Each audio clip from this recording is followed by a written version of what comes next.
This locker room exhibit inside the Youngstown Historical Center for Industry and Labor is one of the museum's most popular. YSU history professor Dr. Donna de Blasio says maybe that's because it tells the story of the average steelworker. The locker room was where the people gathered, and the obvious thing is where you put your stuff. Included in the exhibit is a wash tub from U.S. Steel's McDonald Works and two different types of lockers. We have the traditional lockers that are a more modern type of a storage facility. Of course, we still use those now. And then we have the hanging baskets, which on an old chain and pulley system was the way they used to do it. Thousands of artifacts are on display in the museum, from tools and hard hats to photographs and a housing display. This large sign is a reproduction of one that hung outside the Youngstown Sheet and Tube Company. On it are safety instructions written in 5 languages. Thousands of people worked in the mill at all levels, and a lot of it is unskilled labor, and they had a source. A lot of the immigrants that were coming, particularly from Southern and Eastern Europe, came because of the jobs. So that is really how we got this really diverse community. The Center for Industry and Labor, better known to locals as the Steel Museum, serves not only as a cultural landmark in the region, but also as a laboratory for students pursuing careers in applied history.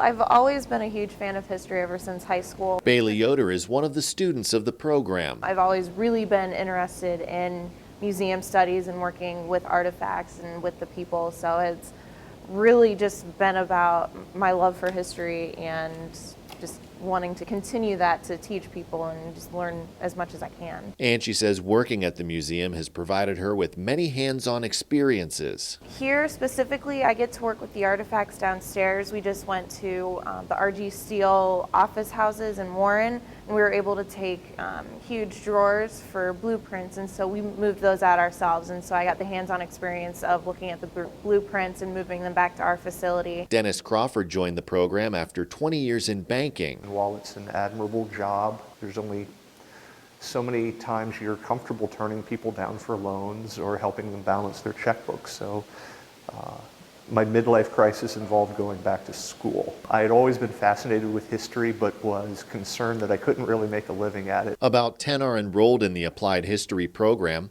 Among the projects students have worked on are an exhibit on the Little Steel Strike, which earned the Ohio Academy of History's Public History Award in 2014.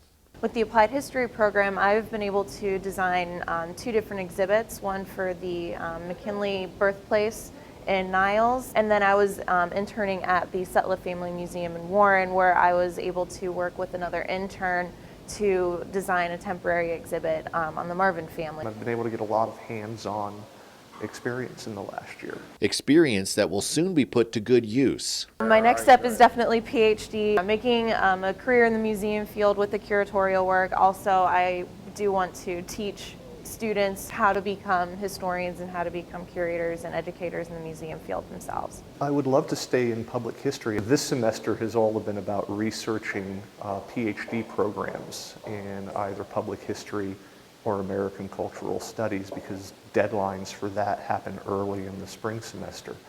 Once all of those applications are done, I'm going to spend the spring semester, some of my spare time, looking for professional work. The museum also serves as a valuable resource for scholars conducting research. We do other kinds of exhibits, temporary exhibits. We also have in library archives, and we don't just house things related to the iron and steel industry. There's obviously a lot related to that industry, but we have other things that are involved in industrial history and labor history.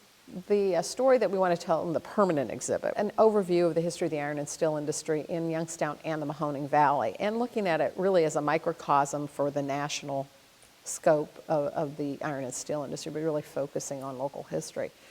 So that's kind of it in a nutshell.